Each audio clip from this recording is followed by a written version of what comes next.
Summary on cardiovascular examination. A. History and general examination.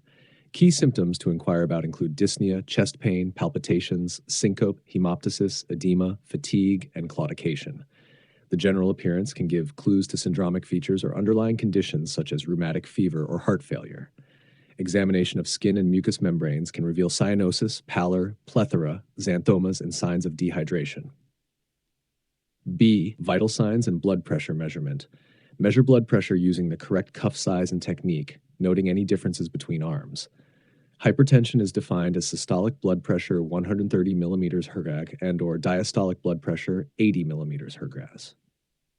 C. Jugular venous pressure, JVP. JVP assessment provides information about fluid status and cardiac function. Elevated JVP can indicate right heart failure, fluid overload, or tricuspid valve dysfunction. D. Pulses evaluate the pulse for rate, rhythm, character, and volume. Pulsus paradoxus, pulsus alternans, and pulsus bigeminus are specific types associated with different pathologies. E. Chest inspection and palpation. Look for scars, chest deformities, visible apex beat, and distended veins. Palpate the apex beat and any abnormal impulses like a parasternal heave or thrills. F. Cardiac auscultation. Auscultate in various positions to assess heart sounds, murmurs, and additional sounds. Murmurs are described by location, radiation, timing, intensity, configuration, frequency, and response to maneuvers. G. Heart sounds. Normal heart sounds include S1 and S2, with extra sounds like S3 and S4, potentially indicating pathology. The intensity and timing of heart sounds can provide clues to underlying cardiac conditions. H. Murmurs. Murmurs are characterized by their location, timing, systolic, diastolic, continuous, and response to physiological maneuvers. Functional murmurs are benign, while pathological murmurs may indicate valvular heart disease or congenital defects. I. Diagnostics. Imaging includes echocardiography, TTE for initial evaluation and TEE for detailed assessment, chest X-ray for cardiac silhouette analysis, and cardiac MRI-CT for detailed structural assessment. Cardiac catheterization for direct measurement of cardiac pressures and assessment of coronary arteries, electrophysiological studies for arrhythmia assessment, and myocardial biopsy for specific myocardial diseases. High yield points.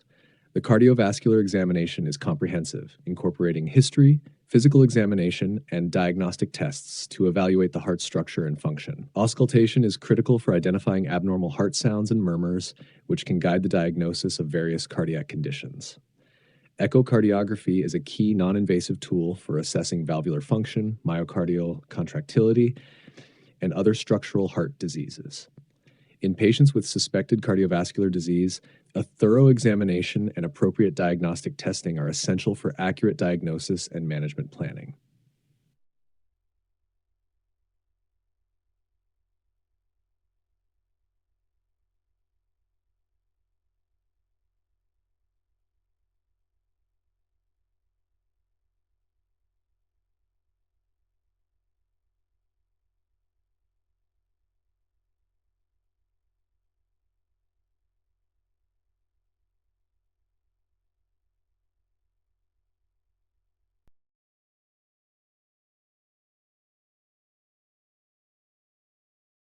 Clinical case, cardiovascular examination.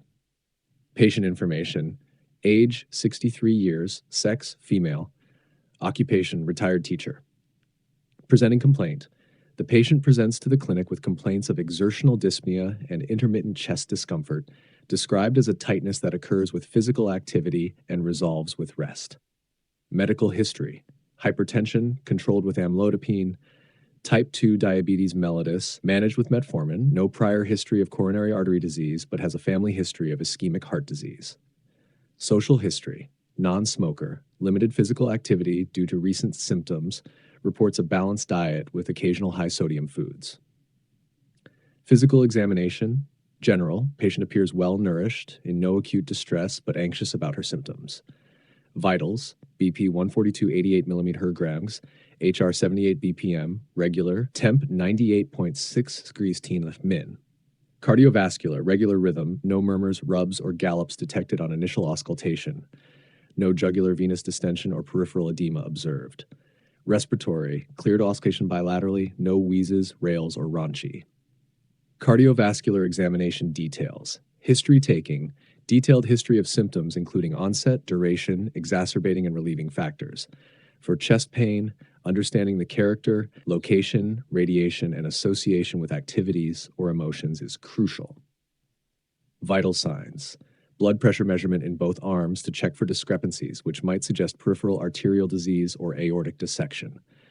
Heart rate and rhythm assessment for tachycardia, bradycardia, or arrhythmias. Jugular venous pressure, JVP. JVP is assessed with the patient at a 45-degree angle, observing for elevation that may indicate right heart strain or failure. The hepatojugular reflux test can provide additional information about right heart function. Pulses, all major pulses, carotid, brachial, radial, femoral, popliteal, dorsalis pedis, and posterior tibial, are palpated for symmetry, character, and any abnormalities such as pulsus paradoxus or pulsus alternans. Chest inspection and palpation, inspection for any visible chest wall deformities, abnormal movements, or pulsations. Palpation for the apex beat, its location, size, and character can provide insights into left ventricular size and function. A displaced apex beat might suggest ventricular hypertrophy or dilatation.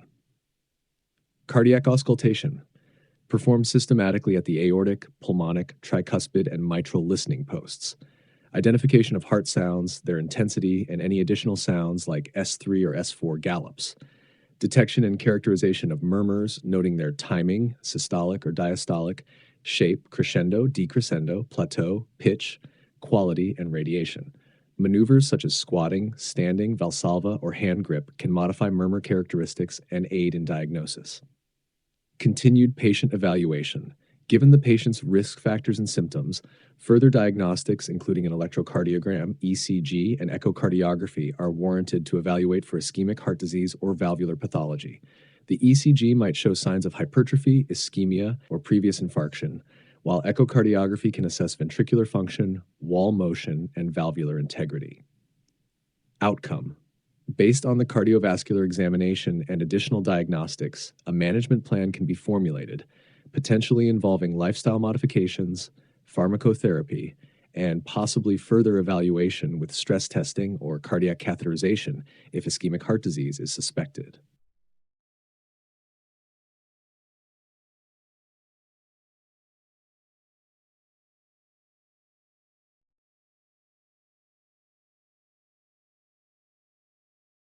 Oral exam questions and answers on cardiovascular examination. Question 1. Describe how you would assess the jugular venous pressure, JVP, and its clinical significance. A. To assess the JVP, position the patient semi-recumbent at a 30 to 45 degrees angle. Identify the highest point of pulsation in the internal jugular vein and measure the vertical distance above the sternal angle, adding 5 centimeters to account for the distance from the right atrium to the sternal angle. An elevated JVP indicates increased central venous pressure, which may be due to right heart failure, fluid overload, or tricuspid valve dysfunction. Question 2. What is pulsus paradoxus, and in what conditions might it be present? A. Pulsus paradoxus is an exaggerated decrease in systolic blood pressure, 10 mmHg, during inspiration. It's seen in conditions that lead to impaired filling of the left ventricle, such as cardiac tamponade, constrictive pericarditis, and severe asthma or COPD exacerbations. Question 3. How can the presence of an S3 or S4 heart sound help differentiate between types of heart failure? An S3 heart sound, or ventricular gallop, is associated with heart failure due to volume overload, seen in dilated cardiomyopathies or acute heart failure. An S4 heart sound, or atrial gallop, suggests diastolic dysfunction due to a stiff or hypertrophic ventricle, common in hypertensive heart disease or hypertrophic cardiomyopathy. Question 4. Q. Explain the significance of a laterally displaced apex beat. A laterally displaced apex beat is indicative of left ventricular hypertrophy or dilatation, often due to chronic hypertension, aortic valve disease, or dilated cardiomyopathy. It reflects an enlarged left ventricle pushing the apex of the heart further to the left and possibly downward. Question 5. Describe the method and clinical relevance of assessing peripheral edema. Peripheral edema is assessed by pressing firmly but gently with the fingertips on the lower legs, typically over the shin or the dorsum of the foot. Persistent indentation suggests the presence of edema, which can be a sign of right heart failure, chronic venous insufficiency, or lymphatic blockage. Its distribution, pitting nature, and symmetry provide clues to the underlying cause.